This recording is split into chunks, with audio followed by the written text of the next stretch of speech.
Angel seemed concerned for Gideon and made a noise to show that. Hara patted Angel to reassure her. He will be fine, Angel. Gideon denied that, placing a hand over his heart and pretended to be wounded. You can't be sure. Maybe the next time you see me, I will have wasted away. Hara rolled her eyes and prayed for the elevator to reach his floor. The doors pinged and opened. She rushed out and Gideon chuckled at her haste. A large foyer led into several rooms. It took her a moment to realize there was only one apartment on the entire floor. So maybe having an apartment was actually not so cheap after all. She stopped, though, when she saw two men were standing in the center of the sitting room.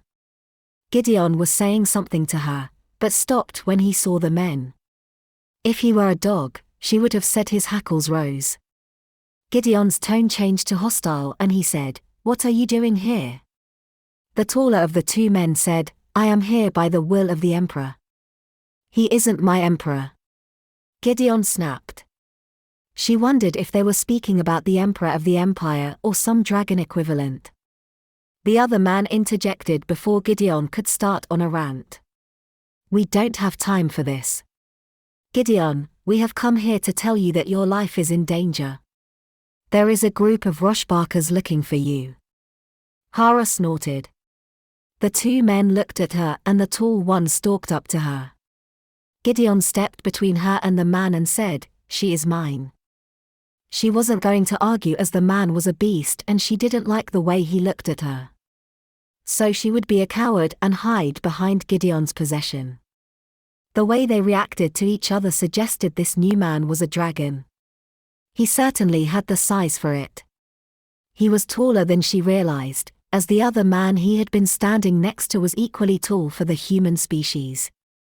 Maybe he wasn't part of the human species. Her Upa had told her to look at the eyes and sure enough, the man trying to stalk her had gold eyes. Another dragon. Interesting. Hara was curious now and watched the two dragons carefully. The other man, though tall like the others, didn't have the gold eyes, so she guessed he was a human after all. The three were arguing now. She wasn't sure what they were arguing over, but the human waved his hands and the two dragons went silent and glared at each other. Into the silence, Hara said, "Well, Gideon, you are home and I have to go. Maybe we can talk another time." Angel chirped a goodbye. Hara turned to leave, but Gideon caught her arm and turned her to face him. Gideon said, "Something to think about." He surprised her by kissing her. A light brush of his lips over hers. It was very chaste and he didn't try to take it further. She was flustered, but shook herself and left.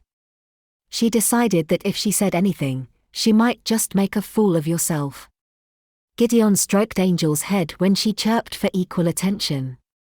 Hara swallowed a lump in her throat and decided words weren't going to be helpful and she just nodded her head and turned and left. Hopefully, the dragon and his companion could distract Gideon so she could leave the city without him sneaking back. "What are you doing here, Harlin? Tired of kissing the Emperor's ass?" Gideon asked. The other man, the Empire agent, whom Gideon didn't know, huffed and said, "Can we leave the insults for another time? We came here because we are concerned about you." Gideon glared at Harlin, then turned to the agent. "There is no need for concern. The Rushbarkers have already tried and have failed in keeping me." Harlin gasped. "What?" He glared at the agent, who shrugged and said, "Our information is usually timelier than this." Gideon shook his head. "It doesn't matter. I might seem like I can't look after myself, but I've been looking after myself since I was born. You two can get out of my home." The agent jumped at the look in Gideon's eyes. He obviously didn't deal with dragons very often. Harlin wasn't intimidated and said, "It seems like you haven't been here for a while. I take it you have interests elsewhere." Gideon shocked Harlin by saying, "Yes, and she is mine." Harlin raised an eyebrow to show his own astonishment, and Gideon added, "Your emperor does not have to worry. I will not be joining his enemies. I will bond with a human, and that will no longer be a concern." Harlin said in a soft voice, "You are not a burden, Gideon." Gideon snorted. "That isn't what he said the last time we spoke. I am not in his collection, and I never will abide by his rules. He has always worried I would join someone else's collection. He forgets we are all blood, and, unlike you, I don't need to grovel to feel completed." Harlin's face darkened, but he didn't argue with Gideon on that point. After a long moment, he said, "Keep yourself safe. The Roshbarkers might take another chance at you." Gideon nodded his head, acknowledging that Harlin cared. At least, that was honest. After all, they shared a mother. Though dragons didn't usually have their own flesh and blood in their collections, but he and Harlin had never gotten along, but they had never been enemies either. When they had come to Earth, they were forced to leave everything behind, so there had been no ranks. There had been chaos as those who wanted power greedily collected all they could to gain in social status. Catherine had finally been the tipping point. She had been a woman set up as a tribute to dragons. She had been taken by Erasmus. He liked her stories and her wit, and during a raid by dragon hunters, she had been hurt and he had saved her. At the same moment, bonding with her.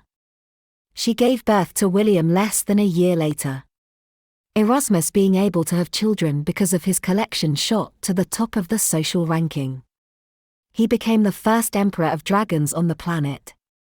William himself had grown up to have the same ambition as his father and had conquered most of Europe. He had called himself an emperor as well, like his father. Erasmus made a treaty with his son, and from then on he forced all the dragons to play nicely with the humans. Since Gideon had never eaten humans, they had left him out of the treaty. Partly because they couldn't find him. He had been living amongst humans at that stage. Gideon had never been part of the Dragon Empire. And he wasn't going to start taking orders now. Hara was startled when a guy approached her on the street. She didn't pause as he matched her pace. He cleared his throat and said, Miss, I hear you have work." He was young. Maybe only 15. She glanced at him. He was wringing his hands in nervousness. Hara asked, "This is a big city. Surely you can get a job here." He sighed and said, "Well, you see, I live in this neighborhood with my ma. But there is this guy. He wants me to steal for him. But I don't want to. If I stick around in the city, I might not have a choice, you see." Hara glanced at him again. He was still keeping up with her, even though she was striding at a fast clip through the city streets. They were short on crew and she really couldn't be picky. He was probably a thief who got into trouble with his fence or something. She didn't think he was innocent. Hara shrugged and said, "Come along. We'll see." They were fast approaching the blazing blunderbuss. The airship really was a beauty. Even with the scur down the side where the cannonball had just grazed it. It was cosmetic, so they had left it when they had completed the other repairs. She actually thought it made her pretty. The blazing blunderbuss has been a survivor, just like she was. Hara hated Gideon at that moment, as he was right. She liked the idea of being captain of her own ship. The blazing blunderbuss was quickly becoming her home. But she admitted she would miss Gideon.